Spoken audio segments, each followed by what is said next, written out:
राजेश आणि सुरेश दोन मित्र होते. ते एका छोट्या गावामध्ये राहत होते. सुरेश नावाप्रमाणे प्रामाणिक आणि सालस होता, तर राजेश लोभी होता. एक दिवस अचानक सुरेशच्या वडिलांचे निधन झाले. त्यांच्या अस्थींचे विसर्जन एका चांगल्या पवित्र ठिकाणी करावे असे त्याला वाटत होते. म्हणून तो तीर्थस्थळी जाण्यासाठी निघाला. पूर्वीच्या काळी प्रवास करणे अतिशय धोक्याचे आणि कष्टाचे होते, कारण त्या काळी गाड्यांची सोय नव्हती. त्यामुळे कुठेही जायचे असले तरी पायी जावे लागे. पायी जाताना चोर दरोडेखोरांची खूप भीती असे. मनात पक्के ठरवून सुरेश तीर्थस्थळी जाण्यास निघाला. परंतु जाण्यापूर्वी त्याच्याकडे एक प्रश्नचिन्ह उभे होते.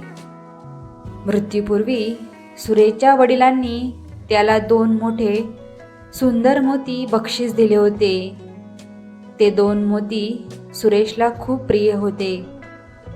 त्याला प्रश्न पडला की मोती घरी ठेवावे तर कोणीतरी चोरी करेन, कारण त्याच्या घरामध्ये कोणीच नव्हते. त्याचे अजून लग्न व्हायचे होते, तर आई लहानपणीच वारली होती. मोती जर बरोबर नेले तर वाटेत कोणीतरी घेतील असे त्याला वाटले. खूप वेळ तो विचार करत होता. नंतर त्याला त्याच्या मित्राची आठवण झाली. त्याप्रमाणे तो आपल्या मित्राकडे राजेशकडे आला. राजेश सोनार होता. सुरेश राजेशला म्हणाला, हे बघ मित्रा, मी वडिलांच्या अस्थींचे विसर्जन करण्यासाठी तीर्थस्थळी निघालो आहे. हे माझे मोती मी तुझ्याकडे ठेवतो आहे. कृपा करून हरवू नकोस. हे मला अत्यंत प्रिय आहे. राजेश त्याला म्हणाला, तू काळजी करू नकोस, मी नीट ठेवीन तुझे हे मोती. खरं तर तेव्हा ते मोती पाहून त्या सोनार मित्राच्या तोंडाला पाणी सुटले होते, कारण ते दोन्ही मोती अत्यंत मौल्यवान होते. बाजारामध्ये त्याची खूप मोठी किंमत होती. परंतु तसे तोंडावर न दाखवता राजेशने मोती सांभाळण्याचे सुरेशला कबूल केले. असेच काही दिवस गेले. सुरेशला तीर्थस्थळे फिरून येण्यास खूप दिवस लागले, परंतु वडिलांच्या अस्थींचे चांगल्या ठिकाणी विसर्जन केल्याचे समाधान त्याला मिळाले. गावात परत आल्यानंतर तो आपल्या सोनार मित्र राजेशकडे गेला. थोड्याफार गप्पा झाल्यानंतर सुरेश राजेशला म्हणाला, अरे राजेश, मी तुला दिलेले माझे 2 मोती परत दे. राजेश म्हणाला, कसले मोती? तू कधी दिले होतेस? मी कधी पाहिलेच नाही, ते मी कुठून देणार? सोनाराचे बोलणे ऐकून सुरेश आश्चर्यचकित झाला. त्याने राजेशला नीट समजवण्याचा प्रयत्न केला, पण राजेश काहीच ऐकायला तयार होईना. मग सुरेश संतापला. दोघांचेही खूप भांडण झाले. शेवटी दोघेही राजाकडे न्याय मागण्यासाठी आले. राजाने न्याय देण्याचे काम आपल्या प्रधानाकडे सोपवले. प्रधानजींनी दोघांच्याही बाजू नीट ऐकून घेतल्या. राजेशचे निरीक्षण केल्यानंतर त्यांना खात्री पटली की राजेश लबाड आहे. पुरावा अथवा साक्षीदार काहीच नसल्यामुळे निर्णय देणे अवघड होते. त्यामुळे प्रधानजी म्हणाले, याचा निकाल मी काही दिवसानंतर देतो. तुम्ही आता आपापल्या घरी जा. दुसऱ्या दिवशी प्रधानजींनी सुरेशला राजवाड्यामध्ये बोलवून घेतले आणि त्याला त्याच्या मोत्यांचे हुबेहूब वर्णन करायला सांगितले. ते ऐकून प्रधानजींनी विचार केला की असे मोती आपल्या राजाच्या खजिन्यात नक्कीच असतील. नंतर प्रधानजी सुरेशला घेऊन खजिनदाराकडे गेले. तिथे सुरेशने आपल्या मोत्यांचे वर्णन केले. त्याच्यासारखे दिसणारे काही मोती खजिनदाराने दाखवले. त्यातले काही मोती सुरेशच्या मोत्यांसारखे होते.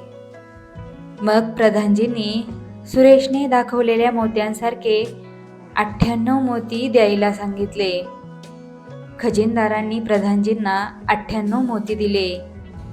प्रधानजींनी सुरेशला घरी जायला सांगितले. नंतर प्रधानजींनी राजेशला बोलावणे पाठवले. सोनार राजेश आल्यानंतर प्रधानजी त्याला म्हणाले, हे मोती पाहिलेस का? बरोबर 100 आहेत. राज्यात तुझ्या कलाकुसरीची बरीच स्तुती ऐकून आमच्या राणीसाहेबांनाही वाटले की तुझ्याकडून काहीतरी बनवून घ्यावे. याचा एक सुंदरसा हार बनवून आण. राणीसाहेबांना जर हार आवडला तर खुश होऊन ते तुला मोठे बक्षीस देतील. त्यामुळे तुझी कीर्ती वाढेल. प्रधानजींचे बोलणे ऐकून त्या दुष्ट सोनाराला लोभ सुटला. त्याने विचार केला, हे काम जर आपल्याला जमले तर आपल्याकडे गिऱ्हाईकांची रांग लागेल. प्रत्येकाच्या सोन्यामधून आपल्याला थोडं थोडं सोनं काढून घेता येईल. त्याच्यामध्ये तांबे मिसळले की झालं, लोकांना काय कळतं आहे? असा तो विचार मनामध्ये करत होता. नंतर तो प्रधानजींना म्हणाला, महाराज, मी जास्तीत जास्त चांगलं काम करण्याचा प्रयत्न करेन. राजेश मोती घेऊन घरी आला.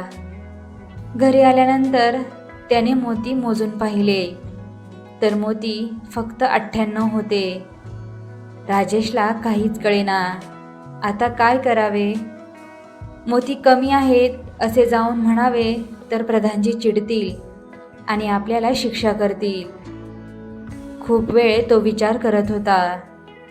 नंतर त्याच्या असे लक्षात आले की हे मोती सुरेशच्या मोत्यांसारखेच आहेत. त्याच्याकडे सुरेशचे 2 मोती होते. त्याने विचार केला, आपण आपल्याकडे असलेले सुरेशचे 2 मोती घालून हार बनवू. त्याप्रमाणे तो तयारीला लागला. आपल्याकडील 2 मोती हारामध्ये घालून त्याने सुंदर हार बनवला आणि तो हार घेऊन प्रधानजींकडे आला. प्रधानजींनी तो हार पाहिला. नंतर तो हार हातात घेऊन त्यांनी मोती मोजून पाहिले तर ते 100 मोती होते. ते पाहून प्रधानजी चांगले संतापले आणि राजेशला म्हणाले, अरे लबाड राजेश, मी तुला फक्त 98 मोती दिले होते. हे 100 आहेत. 2 मोती तू कुठून आणलेस? प्रधानजींचे बोलणे ऐकून राजेश मनातून खूप घाबरला. त्याला धड बोलता येईना. तो तत पप करू लागला. त्याला आता समजून चुकले की आपली चोरी उघडकीस आली. त्याने आपला गुन्हा कबूल केला. तो प्रधानजींना म्हणाला, महाराज, माझं चुकलं. ते 2 मोती सुरेशचेच आहेत. मी पुन्हा अशी चूक कधीच करणार नाही. प्रधानजींनी त्याला 1 महिनाभर कारावासाची शिक्षा सुनावली आणि सुरेशला त्याचे 2 मोती परत केले.